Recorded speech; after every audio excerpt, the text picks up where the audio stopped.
ክቡራን አድማጮቻችን በአፍሪካ መሪዎች ዙሪያ የሚያጠነጥነውን ሀሪ ልዩን ይዘን ቀርበናል። አብራችሁን ቆዩ። በቅርብ ዓመታት ተደጋጋሚ መፈንቅለ መንግስቶች የተካሄዱበት የአፍሪካ ቀጠና የትኛው ነው ቢባል ምዕራብ አፍሪካን የሚስተካከል የለም። በምዕራባዊ አፍሪካ 3 ሀገራት ማለትም ቡርኪና ፋሶ፣ ማሊና ኒጀር አሁንም ድረስ በወታደራዊ መሪዎች ስር የሚተዳደሩ ናቸው። እነዚህ 3 ሀገራት ከምዕራብ አፍሪካ ኢኮኖሚ ማህበረሰብ ኢኮዋስ አባልነት ቢሰናበቱም ይስፋችሁ ብለው የራሳቸውን የሳሄል ቀጠናን ማህበር አቋቁመዋል። ለዛሬ በቀጠናው የምትገኘው ቡርኪና ፋሶንና ወጣቱ መሪዋ ኢብራሂም ትራኦሬን እንመለከታለን። ያለፉት 4 ዓመታት ቡርኪና ፋሶ በታሪኳ አይታው የማታውቀው ፖለቲካዊና ኢኮኖሚያዊ ሽግግር ውስጥ እንደሆነች ነው የሚነገረው። ይህ የፖለቲካ ሽግግር ዓለም አቀፍ ትኩረትን እንዲስብ ያደረጉት ደግሞ በዓለም በእድሜ ትንሹ ከሆኑት የሀገራት መሪዎች መካከል የሚጠቀሱት ካፒቴን ኢብራሂም ትራኦሬ የሚመራ በመሆኑ ነው። የ38 ዓመቱ ኢብራሂም ትራኦሬ ስልጣን ከያዙበት ከጎርጎሮሳውያኑ ሴፕቴምበር 2022 በእኛ መስከረም 2014 አንስቶ የምዕራባውያንን አይን አያሳየኝ በሚለው ቁርጠኛ አቋማቸውም ትኩረትን የሳቡ ሰው ናቸው። ለዓመታት የዘለቀው ግንኙነታቸውን በመበጣጠስ ፊታቸውንም ወደ አዲስ ጉድኝት አዙረዋል። ከሩሲያ ጋር ወዳጅነት ቢጀምሩም በአዲስ የፓን አፍሪካዊ መንፈስና የኢኮኖሚ ሉዓላዊነት አቀንቃኝነታቸው በተለይም የበርካታ አፍሪካውያን ወጣቶችን ልብ አሸፍተዋል። ይህ ዝግጅት የካፒቴን ኢብራሂም ትራኦሬ ማንነት፣ በአገራቸው እያካሄዱ ያሉት የኢኮኖሚ አብዮትና በቅርብ ጊዜ ከሽፏል ስለተባለው እሳቸውን ኢላማ ያደረገው የግድያ ሙከራን በዝርዝር ይቃኛል። እንድታደምጡን የአክብሮት ግብዣችን ነው።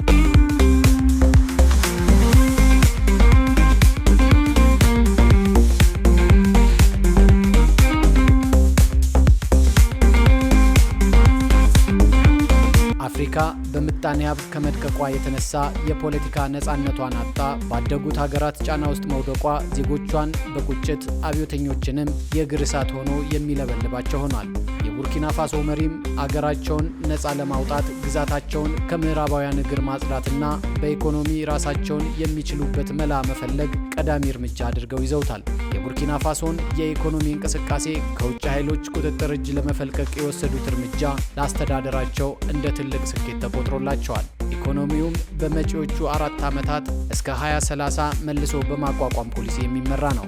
ኢብራሂም ትራኦሬ ለሁሉም የኢኮኖሚ ዘርፍ ትኩረት ቢሰጡም ለማዕድን መስክ ግን ልዩ ትኩረት ሰጥተው በመስራት ላይ ናቸው። አገሪቱ በወርቅ አምራችነቷ ከአፍሪካ አህጉር በ4ኛ ደረጃ የምትጠራ ናት። ይሁን እንጂ የወርቅ ሀብቷ ለውጭ ሲሳይ ሆኖ በቤተ ተመልካችነት ቆይታለች። ቡርኪናውያን ለዓመታት አይኖቻቸው እያዩ ከሀገራቸው ይሸሽ የነበረው ማዕድን ኡጋዱጉ ተራቁታ የውጭ ከተሞችን ያንቆጠቁጥ የነበረው ወርቅ አሁን በቃህ የተባለ ይመስላል። የቡርኪና ፋሶ ወርቅ የማንም መፈንጫ አይሆንም ያሉት ወጣቱ መሪ ኢብራሂም ትራኦሬ ፖሊሲያቸውን በመቀየር የወርቅ የመንግስት ሀብትነትን አወጁ። ያልተጣራ ወርቅ ከሀገር እንዳይወጣ በመከላከል የወርቅ ማጣሪያ ፋብሪካዎችን እስከ መክፈት የሚደርስ እርምጃንም ተከትለዋል። በዚህ ሳያበቁ ሳራማ ሪሶርስስ በመባል የሚታወቀው በምዕራባውያን ተዘዋሪ አይነት ኩባንያዎችን ፈቃድ በመሰረዝ የወርቅ ክምችታቸው ከፍ እንዲል አስችሏል ነው የሚባለው። የሀገሪቱ መሰረተ ልማት ግንባታም ቢሆን ታይቶ በማይታወቅ ስፋት እየተከወነ መሆኑ መረጃዎች ያመለክታሉ። አገሪቱ የጸጥታ ችግር ቢፈታተናትም በየዓመቱ ከ3000 እስከ 5000 ኪሎ ሜትር የሚደርስ የ9 በመቶ መውረዱን አትቷል። አይኤምኤፍ በበኩሉ በ2025 ባወጣው ሪፖርት መንግስት የአገር ውስጥ ገቢን በማሳደግ ረገድ ያሳየው ብቃት የሚደነቅ ነው ብሎታል። ለመሆኑ እኒህ በምዕራባውያን ከበርቴዎች ላይ የጭካኔ በትር ያሳረፉትና ያካሂዱታል ያሉትን የእጅ አዙር ቅኝ ግዛት አሽቀንጥረው የጣሉት ምዕራብ አፍሪካዊቱ ቡርኪና ፋሶ ያበቀለቻቸው ሰው ማናቸው ብንል ወደ አገሪቱ ገጠራማ ቦንዶክኝ መንደር ይወስደናል። ቀለም ገብ ናቸው ይሏቸዋል። ዝምተኛነታቸውም አይን አፋር አስብሏቸዋል። ጭምት ናቸው የሚሏቸውም ጥቂት አይደሉም። ካፒቴን ኢብራሂም ትራኦሬ በቡርኪና ፋሶ ቦንዱክይ ገጠራማ መንደር መካከለኛ ገቢ ካላቸው ቤተሰብ በጎርጎሮሳውያኑ 1988 ነው የተወለዱት። ይህ ማለት በ34 ዓመታቸው መፈንቅለ መንግስት ያካሄዱት ሰው አሁን ላይ 38 ዓመታቸው ነው። የተቀመጡበት ወንበርም የአንቱታን ማዕረግ አሰጥቷቸዋል። ትራኦሬ እዚህ ደረጃ ላይ ለመድረሳቸው የቦንዱክይና ቦቦ ዲዩላሶ የመጀመሪያና ሁለተኛ ደረጃ ትምህርት ቤቶች ሚና አላቸው። የኡጋዱጉ ዩኒቨርሲቲ የጂኦሎጂ ተማሪው ኢብራሂም ትራኦሬ ቀለም ገብ ናቸው ሲባል ያለ ምክንያት አይደለም። ከዩኒቨርሲቲው የማዕረግ ተመራቂ መሆናቸው ለዚህ በቂ ማረጋገጫ ነው። እኚህ ሰው አሁን ላይ ላሉበት የፖለቲካ ሕይወት መሰረቱን የጣሉት እዚሁ ዩኒቨርሲቲ ውስጥ ነው። የዩኒቨርሲቲ ተማሪ በነበሩበት ወቅት በሙስሊም ተማሪዎች ማህበርና ማርክሲስት ዝንባሌ እንደነበረው በሚነገርለት የቡርኪና ፋሶ ብሔራዊ የተማሪዎች ማህበር ውስጥ በንቁ ተሳታፊነታቸው ይታወቃሉ። ይህ ተሳትፏቸው ሰውየውን በሁለት የተሳሉ አድርጓቸዋል። የቀለም ትምህርታቸው የአገራቸውን የተፈጥሮ ሀብት ክምችት በጥልቀት እንዲያውቁ እንዲሁም የተማሪዎች ማህበር ተሳትፏቸው ደግሞ ፖለቲካዊ እውቀታቸውን እንዲያልቁ ያገዛቸውና አሁን ለሚወስዷቸው ፖለቲካዊ እርምጃዎች ከፍተኛ እገዛ አድርገውላቸዋል። ትጉህ ተማሪነታቸው እስክሪፕቶ ላይ ብቻ እንዲቀሩ አላደረጋቸውም። አይናፋርና አንገደፊው ትራኦሬ ብረት አንስተው የአገሪቱን ሰራዊት ተቀላቅለዋል። ጎበዝ ተማሪ መሆናቸው በውትድርና ትምህርታቸውም ከፍተኛ ውጤት በማምጣት በማዕረግ ላይ ማዕረግ እንዲደርቡና ፈጣን እድገት እንዲያስመዘግቡ ረድቷቸዋል። እኚህ ሰው ከዩኒቨርሲቲ ከፍተኛ ውጤት ተመርቀው በማዕድን አውጪ ኩባንያዎች ወይም በወርቅ ፋብሪካዎች መቀጠርን አልሻቱም። የሀገራቸው ሰራዊትን መቀላቀሉ ምርጫቸው ያደረጉት ከ4 ዓመት በፊት ላካሄዱት መፈንቅለ መንግስት ይረዳቸው ዘንድ በማሰብ ሳይሆንም አይቀርም። ወታደር መሆናቸው በማሊ በተባበሩት መንግስታት የሰላም ማስከበር ተልዕኮ እንዲሳተፉ ከማስቻሉ ባለፈ ያሳዩት ብቃት ደፋርና ለበታቾቻቸው አዛኝ መሪ የሚል ስም አትርፎላቸዋል። ከህዝብ ጋር ቅርበት ያላቸው መሆኑም ነው የሚነገረው።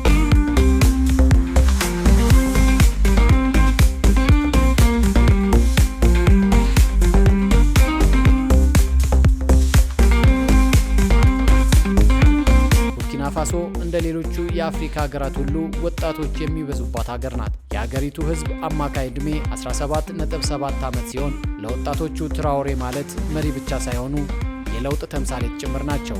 ለዚያውም የቶማስ ሳንካራ አምሳያ። እንዲያውም የዘመኑ ፓን አፍሪካዊ ቶማስ ሳንካራ መጠሪያቸው ሆኗል። በ1980ዎቹ ከቡርኪና ፋሶ አልፎ በመላው አፍሪካ እውቅናውና ዝናው ናኝቶ የነበረው ቶማስ ሳንካራ መንፈሱ ሳያርፍባቸው አልቀረም። የወታደራዊ ቀይ ባርኔጣ አጠቃቀማቸው እንዲሁም ደመፍል ንግግራቸው የዘመኑን ትውልድ ቀልብ አስገዝቶላቸዋል። ከሚያሰሟቸው ንግግሮች መካከል ባሪያ መሆንን የማይመርጥ ትውልድ የሚለው ይጠቀስላቸዋል።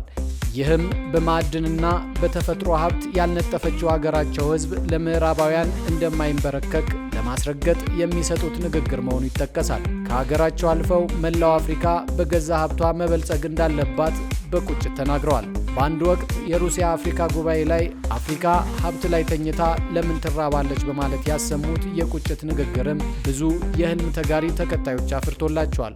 ወጣቱ መሪ የማህበራዊ መገናኛ ብዙሃን አጠቃቀማቸው ድንበር ተሻጋሪ እውቅናቸውን ይበልጥ አስፍቶታል። የቲክቶክና የፌስቡክ ተጽዕኗቸው ከሀገራቸው ያለፈ ከናይጄሪያ እስከ ደቡብ አፍሪካ እንዲሁም በጥቁር አሜሪካውያን ዘንድ ተወዳጅነትን አትርፎላቸዋል። በብዙ አፍሪካውያን ደጋፊዎቹ በታማኝነቱና ራሱን አሳልፎ በመስጠቱ የሚታወሰው ቶማስ ሳንካራ አሁንም ድረስ በነጻነት ታጋይነቱ ነው የሚገለጸው። ከሀገሩ አልፎ በአፍሪካ ምድር ለብዙዎች ምሳሌ መሆን የቻለም ነው። ኢብራሂም ትራኦሬም ከመወለዳቸው 1 ዓመት አስቀድሞ በጎርጎሮሳውያኑ 1987 በሴረኞች የተገደለው ቶማስ ሳንካራን ፈለግ የተከተሉ ስለመሆናቸው ይነገርላቸዋል። ሳንካራ በ1983 በ33 ዓመቱ በመፈንቅለ መንግስት ስልጣን ላይ ወጥቶ ሀገሪቱን አባት ሀገር ወይም ሞት እናሸንፋለን በሚል መፈክር አስተባብሯል። ከ4 ዓመታት በኋላም ቡርኪና ፋሶን ወደ ፈረንሳይ የፖለቲካ ተጽዕኖ በመለሳት መፈንቅለ መንግስት ተገድሎ ኢብራሂም ትራኦሬ መፈንቅለ መንግስት እስከሚያካሄዱ ድረስ የፈረንሳይ ተጽዕኖ አልተለያትም ነበር ቡርኪና ፋሶ። ከቶማስ ሳንካራ ግድያ ጀርባ የፈረንሳይ እጅ ረዥም እንደነበረም ነው የሚጠቀሰው። የቶማስ ሳንካራን መንገድ ተከትለው መምጣታቸው ተወዳጅነትን አትርፎላቸዋል። ኢብራሂም ትራኦሬ የመገናኛ ብዙሃን አጠቃቀምና ተጽዕኖውን ጠንቅቀው የተረዱ በመሆናቸው ተከታዮቻቸውን መማረክ ችለዋል። በመሆኑም የዳግማዊ ሳንካራነትን ካባ ደርቦላቸዋል። ሲናገሩ ልክ እንደሱ ሁሉ ስሜት ቀስቃሽና ወኔን የተሞሉ ቃላት ያንቆረቁራሉ። ሁልጊዜም በወታደራዊ አለባበስ የሚታዩት ቆፍጣናውና ወጣቱ መሪ ፖለቲካዊ ጥበብ የተላበሱ መሆናቸውም ሌላኛው ልዩነት እንዲፈጥሩ ያስቻላቸው ነው። እናም ለዓመታት ጦርነት ያልራቃት ሀገር ህዝብ ተስፋ እንዲሰንቅ አድርገዋል። አሁንማ በየሀገራቱ ለስብሰባም ይሁን ለጉብኝት በሚሄዱበት ጊዜ የሚያሰሙት ንግግር በዕድሜ ከገፉትና ለዘመናት በስልጣን ወንበር ላይ ከተቀመጡት አፍሪካውያን መሪዎች ይልቅ ጆሮ ገብ እየሆነ መጥቷል። ለአብነትም በጋናው ፕሬዝዳንት ጆን ማሃማ በዓለ ሲመት ላይ በተገኙበት ወቅት ገና ብቅ ሲሉ የተሰማ ሆታ የዝናቸውና የተቀባይነታቸው ልክ ያሳየ እንደነበረም ነው ተንታኞች የሚናገሩት። ብዙ ጊዜ ቅጭም ያለ ፊት የሚያሳዩትና አልፎ አልፎ ከፈገግታ በቀር ብዙም ሲስቁ የማይታዩት ትራኦሬ ዘመናዊ፣ በራሳቸው የሚተማመኑና በጠንካራ ተናጋሪነታቸው ላይ ለሕዝቡ ያላቸው ቀረቤታ ሌላው ልዩነት መፍጠሪያቸው ነው። ያዝልቅላቸው እንጂ ብዙ መሪዎች የስልጣን ማማውን ሲቆናጠጡ ከሕዝቡ ጋር ቡና እስከ መጠጣት ይደርሳሉ። በቆይታ ግን የዜጎችን ስነ ልቦና ካጠኑ በኋላ ዙሪያቸውን በደህንነት በማጠር አይነኬና አምባገነን ወደ መሆን ሲያመሩ ታይተዋል። የሕዝቡ አዳኝ ነኝ ሲሉ ይደመጡ የነበሩት ሕዝብ ላይ ጦር ሲያዘምቱ፣ የስልጣን ምንጭ ምርጫ ብቻ ነው ሲሉ የነበሩት ሲሆንላቸው ምርጫውን በማጭበርበር አሊያም ደግሞ ባላቸው የጦር ኃይል አስፈራርተው ያለኔ መሪ የለም በማለት በሕዝብ ጫንቃ ላይ ዘመናትን ያሳለፉ በተለይም በአፍሪካ ምድር ታይተዋል። አሁንም ድረስ በዚሁ መንገድ የቀጠሉ አሉ። ምንም እንኳን ፊታቸውን ወደ ሩሲያ ማዞራቸው ለረጅም ዓመታት ወንበር አለመልቀቅን ከቭላዲሚር ፑቲን መማራቸው አይቀርም የሚል ትችት ቢያስተናግዱም ለጊዜው አገራቸውን የዘርፈ ብዙ ለውጥ ተቋዳሽ እያደረጓት መሆኑ ተመስክሮላቸዋል። ዓለም አቀፉ የገንዘብ ድርጅት የሰብአዊና የደህንነት ሁኔታው አስቸጋሪ ቢሆንም ጠንካራ ኢኮኖሚ እየተመዘገበ መሆኑንና የሀገር ውስጥ ገቢን በማሳደግ የመንግስት ደሞዝ ወጪን በመቆጣጠር እንዲሁም በትምህርት በጤናና በማህበራዊ ጥበቃ ላይ የሚወጣውን ወጪ በመጨመር ረገድ የሚደነቅ እድገት ማድረጉን መስክሯል። ዓለም ባንክ የዋጋ ንረትና የዜጎች ገቢን በተመለከተ ባወጣው ሪፖርቱ የዋጋ ግሽበት ጭማሪ ያሳየ ቢሆንም ከፍተኛ የድህነት መጠን ውስጥ ይኖራል የሚባለው ማለትም በቀን ከ2.15 ዶላር በታች የሚያገኘው የአገሬው ዜጋ ቁጥር በ2 በመቶ አካባቢ በመቀነስ 24.9 በመቶ የሆነበት ጠንካራ እድገት ብሎታል።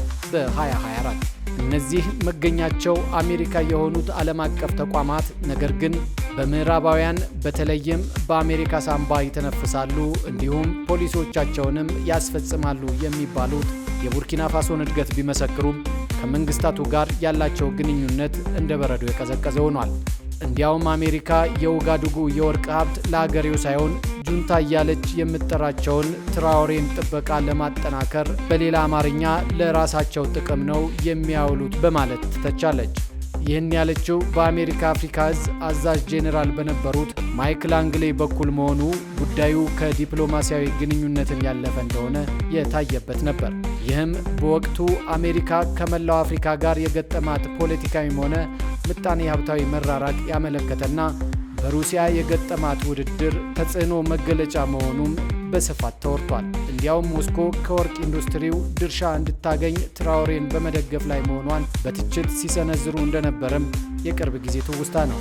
የጄኔራሉ ንግግር የመሪውን ደጋፊዎች ከማስቆጣቱ ባለፈ ያላቸውን እምነት ይበልጥ እንዲያጠነክሩም አድርጓቸዋል። እንዲያውም በአንድ ወቅት ላንግሌ በጎረቤት ሀገር ኮትዲቯር ጉብኝት ባደረጉ ጊዜ የመፈንቅለ መንግስት ሙከራ ማክሸፉንና ሴረኞችም እዚያው ኮትዲቯር ውስጥ ናቸው በማለት የትራኦሬ መንግስት ገልጿል። የመሪያቸውን ስም አጠልሽተዋል ያሏቸው አሜሪካዊ ጄኔራል ላይ የነበራቸው ጥላቻና ትኩረት ይበልጡን እንዲያጠናክሩም አድርጓቸዋል። ኮትዲቯር በበኩሏ ምንም አይነት ሴራ ውስጥ እጄ የለበትም በማለት ስታስተባብል፣ የአሜሪካ አፍሪካ ህዝብ በበኩሉ የጄኔራሉ ጉብኝት አመፅና ጽንፈኝነትን ለመከላከል በጋራ ደህንነት ጉዳዮች ዙሪያ ያተኮረ ጉብኝት እንደነበር በመግለጽ ተከላክሏል። በጊዜው ኢምፔሪያሊስቶችና አሽከሮቻቸው ካፒቴን ትራኦሬን ከስልጣን ለማውረድ እየተነሰሱ ነው በማለት ከቡርኪና ፋሶ መዲና ኡጋዱጉ እስከ ለንደን ለመሪው የድጋፍ ሴራ ጎንጓኝ ለተባሉት ደግሞ የተቃውሞ ሰልፎች ተካሂደዋል።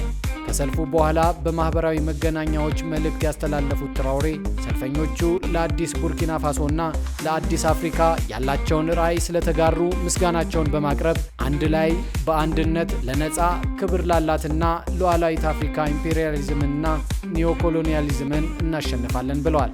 ይህን ሲሉና ሲያደርጉ በእርግጥ ብቻቸውን አይደሉም። ህልማቸውን የሚጋሩ የጎረቤት ማሊና ኒጀር ወታደራዊ መሪዎችም አሉላቸው። ሁለቱ ሀገራት እንደ ቡርኪና ፋሶ ሁሉ የፈረንሳይ ወታደሮችን ጠራርገው ማስወጣታቸው ተመሳሳይ መንገድ እየተከተሉ ስለመሆናቸው ማረጋገጫ ነው። ምንም እንኳን ሶስቱም መሪዎች በመፈንቅለ መንግስት ስልጣን የተረከቡ በመሆኑ በቀጠናዊው የንግድና የኢኮኖሚ ማህበረሰብ ስብስብ ኢኮዋስ የተገለሉ ቢሆንም የሳሄል ሀገራት የሚል ስያሜ የሰጡት የራሳቸውን ጥምረት መስርተዋል።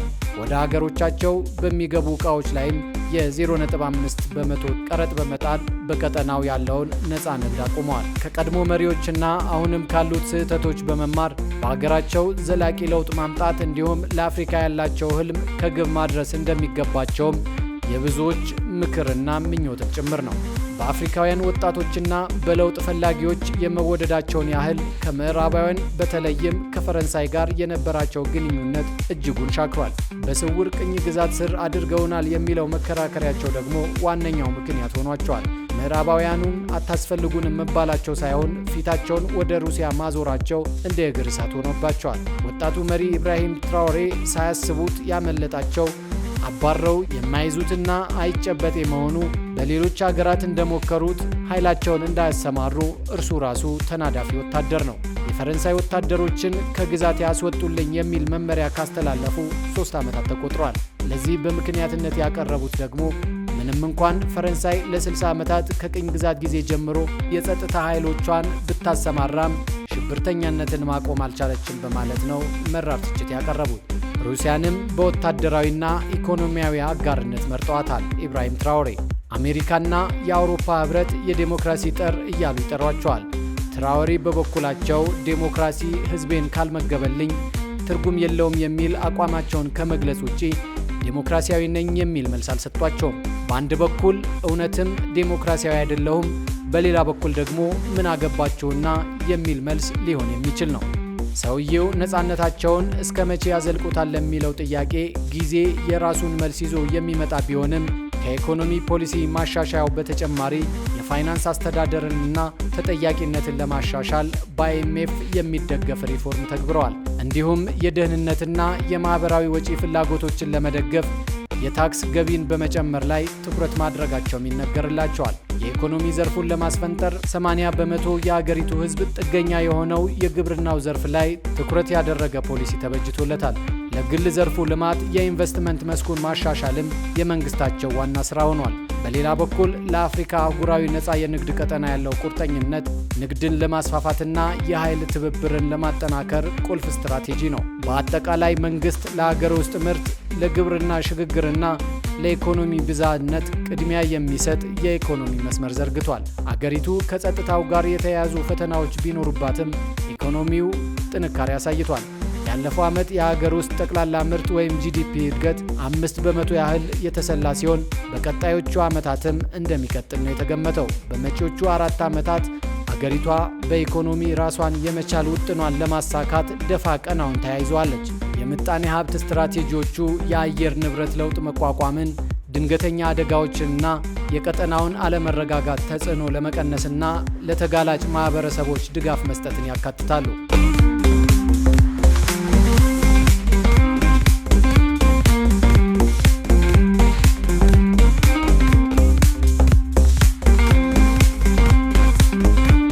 ይህ ስማቸው በዓለም ዙሪያ ታውቆ በወጣትነት አንቱታን ያተረፉት የቡርኪና ፋሶ መሪ ካፒቴን ኢብራሂም ትራኦሬ መሆኑ ደጋፊዎቻቸው ከስጋት ተለይተው አያውቁም። ለዚህም ነው ሰውየው ሁልጊዜም በወታደራዊ አለባበስ ከጎን ኪሳቸው ከማይለየው ሽጉጥ ጋር የሚንቀሳቀሱትና የእጅ ሰላምታ እንኳን እንደማይሰጡ የሚነገረው። በቅርቡም ሊቃጣባቸው የነበረ የግድያ ሙከራ መክሸፉ መነገሩ ይታወሳል። በእርግጥ ብዙ ህዝበኛ የሆኑ መሪዎች እንደዚህ አይነቱን ዜና በበሬ ወለደ የሚያስነግሩበት ጊዜ አለ። አጥቂዎች ይፈልጉታል በሚል ህዝቡ የበለጠ ጫማቸው ስር እንዲወድቅ ለማድረግ ሁነኛ ፖለቲካዊ ድራማ መሆኑ የፖለቲካ እውቀት ያላቸው ምሁራን ይናገራሉ። እነርሱ የስልጣን ወንበራቸው ይቀጥል እንጂ የተለያዩ አጋጣሚዎችን እየፈጠሩ የአደባባይ ሰልፎችን በማዘጋጀት ህዝቡ ድጋፉን እንዲገልጽ ያደርጋሉ። አንዳንዶች ደግሞ ኮንስፓይሬሲ ቲዮሪ ይሉታል። ለስልጣን ሲባል የተቀነባበሩ ግድያዎችን እስከ መፈጸም የሚደርሱበት ጊዜ መኖሩን ይጠቅሳሉ። ባለፈው ወር ተፈጽሟል የተባለው የግድያ ሙከራም የሰውየውን ጉዞ ለማሰናከልና ቡርኪና ፋሶንም ወደ ነበረችበት ለመመለስ የታለመ ሴራ እንደነበረ ነው የተገለጸው። የሀገሪቱ ደህንነት ሚኒስቴር ባወጣው መግለጫ ሴራው የተቀነባበረው በትራኦሬ ከስልጣን በተወገዱት ሌተናል ኮሎኔል ፖል ሄንሪ ዳሚባ አማካኝነት መሆኑ ደምድሟል። ሴረኞቹ ፕሬዝዳንቱን በመኖሪያ ቤታቸው ውስጥ በፈንጂ ለመግደልና የሀገሪቱን የድሮን ጣቢያ ለማውደም አቅደው እንደነበርም ጠቅሷል። ግድያው እንዲፈጸም ኮትዲቯር 70 ሚሊዮን CFA ፍራንክ የገንዘብ ድጋፍ ማድረጓንም መንግስት አስታውቋል። በመሆኑም በሳሄል ሀገራትና በምዕራብ አፍሪካ የኢኮኖሚ ማህበረሰብ መካከል ያለው ውጥረት የበለጠ አክሮታል። ሴራው መክሸፉ ለትራኦሬ ህዝባዊ ድጋፍን የጨመረ ቢሆንም በውስጥ በኩል ግን ከፍተኛ የደህንነት ስጋት መኖሩ አመልካች ሆኗል። ካፒቴን ኢብራሂም ትራኦሬ ለቡርኪና ፋሶ ብቻ ሳይሆን ለመላው አፍሪካ አዲስ የነጻነት መንገድ አሳይቷል ይባልላቸዋል። ይሁን እንጂ ይህ መንገድ ሾህና አሜኬላ ያልተለየው የሚሰነዘርባቸው የግድያ ሙከራዎች፣ የምዕራባውያን የኢኮኖሚ ማዕቀብና በአገሪቱ ሰሜናዊ ክፍል ያለው የታጣቂዎች ስጋት ትልቅ ፈተናዎቻቸው ናቸው። ትራኦሬ የጀመሩትን የኢኮኖሚና የፓን አፍሪካዊ ንቅናቄ ዳር ለማድረስ በሰራዊቱና በወጣቱ ዘንድ ያላቸውን ድጋፍ አጠናክረው ማስቀጠል ይኖርባቸዋል። የቡርኪና ፋሶ ታሪክ አሁን ላይ በደምና በወርቅ እየተጻፈ ይገኛል። ለዚያውም በወጣቱ መሪ ካፒቴን ኢብራሂም ትራኦሬ ተብሎላቸዋል። አድማጮቻችን፣ የዛሬውን በዚህ አበቃን። ስላዳመጣችሁን እናመሰግናለን።